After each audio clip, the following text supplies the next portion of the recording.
तीन दामाद की सास पार्ट 2। अब तक आपने सुना कि कावेरी जी अपनी तीनों बेटियों ईशा, मोहिनी और सुहाना की शादी तीन घर जमाई लड़कों के साथ करवा देती है। उन्हें लगता है कि ये लड़के शायद घर का कामकाज संभाल लेंगे, लेकिन उनके तीनों घर जमाई बहुत आलसी थे। वो नौकरी भी नहीं करते थे और बाहर का काम भी नहीं। कावेरी जी ने अपनी बेटियों से कहा कि वो प्रेगनेंसी का बहाना बनाकर अपने पतियों को सबक सिखाए। अब सुनिए आगे। मम्मी, आपने जैसा कहा था हमने वैसा ही किया, लेकिन देखिए ना, विवेक का हाल तो वैसा का वैसा ही है। घर में ना सुबह का नाश्ता बनता है और ना खाना। नौकरी पर जाने की बात करूं तो खाने को दौड़ते हैं मुझे। हाँ मम्मी, मैंने भी सुमित को कितनी बार कहा कि अगर नौकरी नहीं करनी तो कोई छोटी सी दुकान ही खोल लो। घर का खर्चा कैसे चलेगा? देखो दोपहर के 12 बजने आए और जनाब अभी तक सो रहे हैं। हाँ मम्मी, ईशा और सुहाना ठीक कहती हैं। अविनाश का भी यही हाल है। जब मैंने अपनी प्रेगनेंसी के बारे में कहा तो मुझसे कहने लगा, अरे दूसरी लड़कियां तो 9-9 महीने तक नौकरी करती है, बस डिलीवरी के टाइम छुट्टी लेती है। मोहिनी, तुम भी नौकरी करो। अब मुझे कहाँ नौकरी मिलेगी? मम्मी बताओ अब मैं क्या करूँ? हे भगवान, क्या सोचकर घर जमाई दामाद लाई थी मैं कि मेरी बेटियां मेरे पास रहेंगी और खुश रहेंगी, लेकिन इन आलसी दामादों ने तो हमारी जिंदगी को भी प्रॉब्लम में डाल दिया है। मैं तो कहती हूँ मम्मी, हम लोग वापस अपनी जॉब पर जाना शुरू कर देते हैं। बता देते हैं इन लोगों को कि हमने प्रेगनेंसी का बहाना किया है। नहीं नहीं बेटा, ऐसी गलती भी मत करना। अगर तुमने ऐसा किया तो इन तीनों की आदत और खराब हो जाएगी। अरे आज नहीं तो कल कभी तो तुम प्रेग्नेंट होगी, तब वापस यही प्रॉब्लम आएगी। तब क्या करोगी तुम तीनों? हाँ मम्मी, आपकी बात तो बिल्कुल सही है। इन लोगों को तो सुधारना ही पड़ेगा। लेकिन कैसे? अपने बच्चों के आने की खबर सुनकर भी इन लोगों पर कोई असर नहीं हो रहा।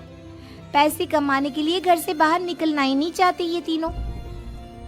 अब मेरे दिमाग में एक प्लान आया है।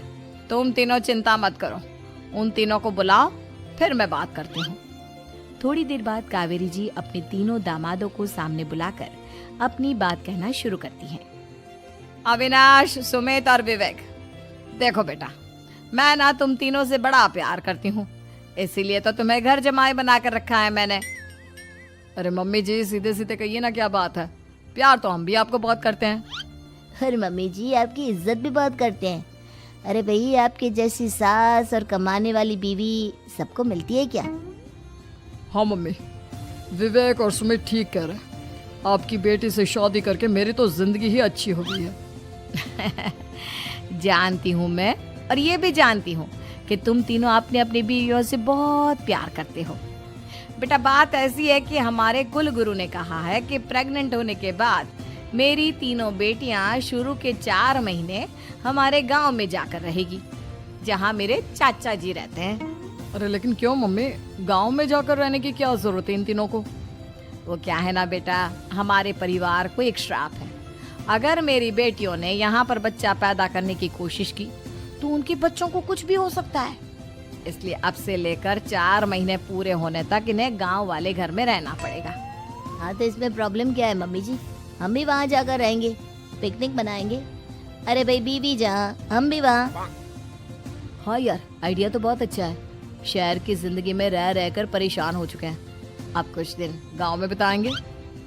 तुम लोग समझने की कोशिश क्यों नहीं करते? तुम में से कोई भी वहां नहीं जा सकता, और मैं यहाँ रहूंगी ना तुम तीनों के साथ। 4 महीने की तो बात है, उसके बाद ये तीनों ही लौट कर आ जाएंगी। ठीक है मम्मी जी, अब हमारे बच्चों का सवाल है तो ये तो करना ही पड़ेगा। कावेरी अपनी तीनों बेटियों को कुछ दिन के लिए घर से बाहर कहीं दूसरे शहर में रहने के लिए भेज देती है। कुछ दिनों के बाद, अरे मम्मी जी, बहुत दिन से पिज्जा नहीं खाया, मंगवाइए ना। क्या बताऊं बेटा, पहले तो बेटियां खर्चा दे देती थी क्योंकि उनकी नौकरी थी, लेकिन अब तो मेरे पास पैसे ही नहीं बचे। थोड़े बहुत पैसे हैं जो बच्चों की डिलीवरी में काम आएंगे। लेकिन मम्मी जी, आपकी बेटियों को वापस आने में तो अभी बहुत वक्त बाकी है। वही सोच सोच कर परेशान हो रही हूँ। सोच रही हूँ कल से दूध भी बंद करवा देती हूँ। अब दूध वाले को देने के लिए पैसे भी तो नहीं है ना। अरे नहीं नहीं मम्मी जी, अगर दूध भी बंद करवा दोगी तो मुझे चाय कहाँ से मिलेगी? और चाय के बिना मैं तो मर ही जाऊंगा। क्या करूं बेटा, इसके अलावा हमारे पास कोई ऑप्शन नहीं है, मेरे पास पैसे ही नहीं बचे। इस तरह कावेरी जी धीरे धीरे अपने तीनों दामादों को पैसे देना बंद कर देती हैं और घर में खाने पीने की चीजें लाना भी बंद कर देती है। अब वो तीनों बुरी तरह से परेशान होने लगे थे और इसलिए एक दिन तीनों प्लान करके घर से बाहर निकलते हैं और बाजार में जाने के बाद, यार अच्छा खाना खाए हुए कितने दिन हो गए, पता नहीं कब अच्छा खाना मिलेगा। हमारी बीवियों के जाने के बाद तो हमारी हालत भिखारियों जैसी हो गई है यार। कुछ भी हो, मुझे तो आज पिज्जा खाना ही खाना है। जेब में 1 रुपया नहीं और पिज्जा खाएगा, कहाँ से आएंगे पैसे? अरे देख वहाँ सामने बोर्ड पर क्या लिखा हुआ है, कंप्यूटर पर काम करने के लिए एक आदमी की आवश्यकता है। भाई मैं तो जा रहा हूँ, काम करूँगा और शाम तक पैसे लाकर आराम से पिज्जा खाऊंगा। जा जा, तुझे कोई काम नहीं देने वाला, हम तो घर जा रहे हैं। चल भाई सुमित।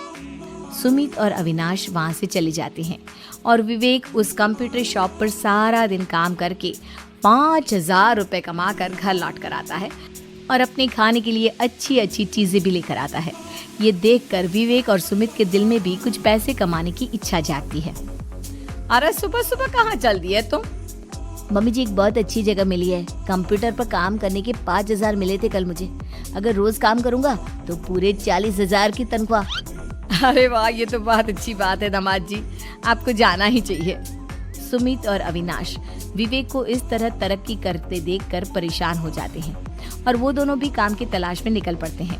धीरे धीरे उन दोनों को भी काम मिल जाता है। अब कावेरी के तीनों दामाद छोटी मोटी नौकरी करके अच्छा पैसा कमाने लगे थे। एक दिन कावेरी उन्हें अपने पास बुलाती है।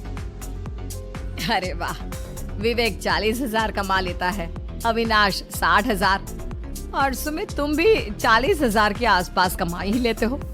कुल मिलाकर तुम अच्छे खासे पैसे कमा रहे हो बेटा। हाँ मम्मी जी, बहुत मजा आता है जब महीने के एंड में मोटी रकम हाथ में आती है। पूछिए मत मम्मी जी, घर में रहकर रोटी बना बना कर और तो जैसा महसूस होने लगा था मुझे तो।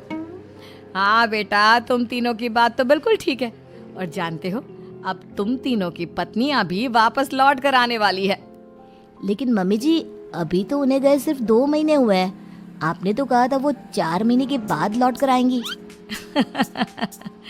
ऐसा कुछ नहीं है बेटा, मैं सिर्फ तुम तीनों को सबक सिखाना चाहती थी कि आदमी घर में बैठकर बीवी की कमाई खाता हुआ अच्छा नहीं लगता।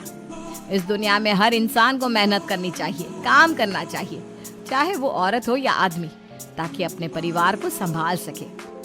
कावेरी की बात सुनकर उन तीनों को अपनी गलती का एहसास होता है और कावेरी उन्हें सच बता देती है कि ईशा, सुहाना और मोहिनी शहर में ही कहीं दूसरी जगह रह रहे थे। शाम के वक्त उन तीनों की पत्नियां लौट कर आ जाती है और कावेरी जी का परिवार एक खुशहाल परिवार की तरह रहने लगता है।